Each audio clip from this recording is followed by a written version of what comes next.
Scott Fitterer, GM, Carolina Panthers. How much of their rough start is attributed to him and how he built the roster? The roster, at least through 3 games, is not good enough this year. The depth is an issue across the roster, right? Offensive line suffers a couple injuries. They can't deal with it. They really struggle. The wide receivers, when Chark was hurt, desperately missed the deep threat and didn't really have the explosiveness. We're seeing the defense battle injuries, and the depth is being tested. That's kind of the GM, right? It's you need to evaluate which players are on your roster, especially anyone can pick the Pro Bowlers, right?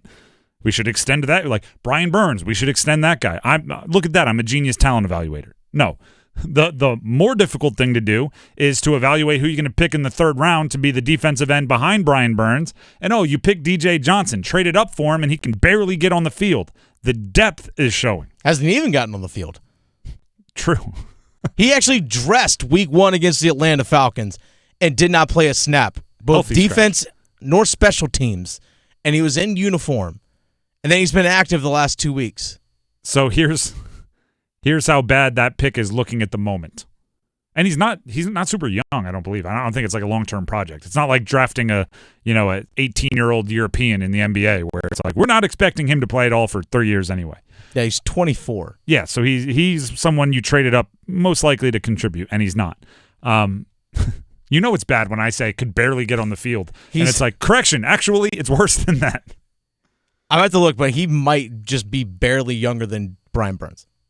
So my point is the depth falls on the GM.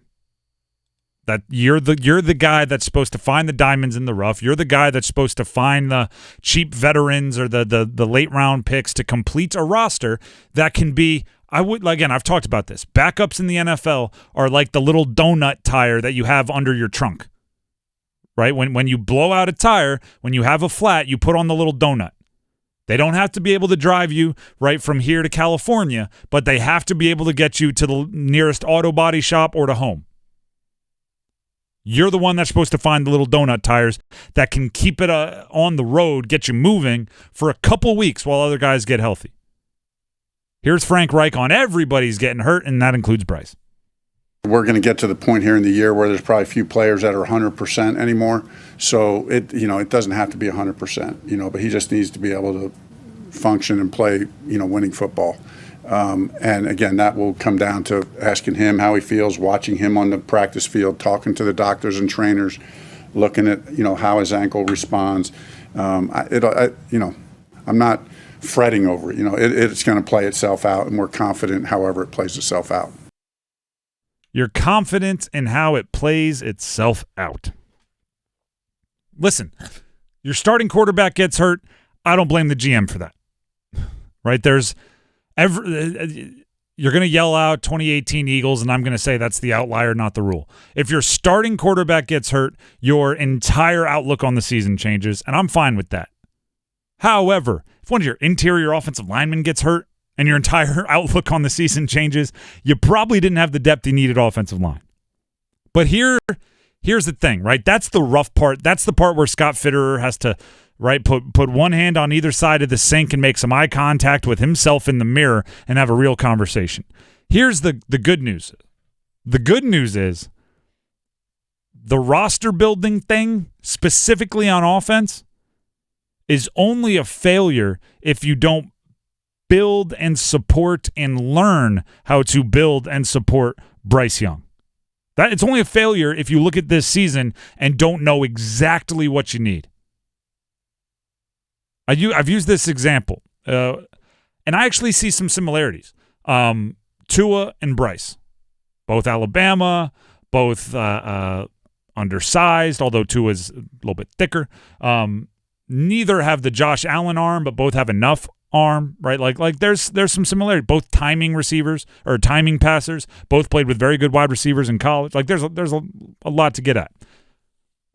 The Dolphins were horrendously built for Tua's skill set early in his career. Right? They had tall possession wide receivers that were good at jump balls. Tua doesn't like throwing jump balls. If you go back and look at his college, he had a bunch of speed guys. He had a bunch of smaller speed guys, the Devontae Smiths of the world, the Jalen Waddles of the world, that he could throw to open spaces and they would go find it, right? He could throw the timing route and they could run into it. So the Dolphins were horrendously built for him early in his career. He didn't look good.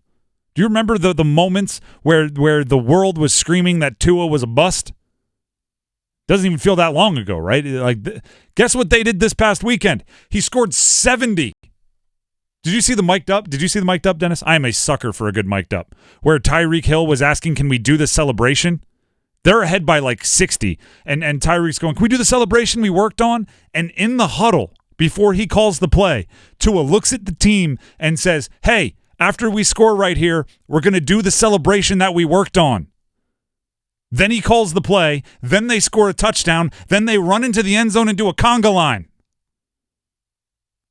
It's working out for Tua. They were able to learn all of the ways the roster didn't fit Tua his rookie year, and over the next however many years, it's been 2 years, build a roster that fits him like a glove. Mm-hmm. And now they're the most explosive offense in the NFL.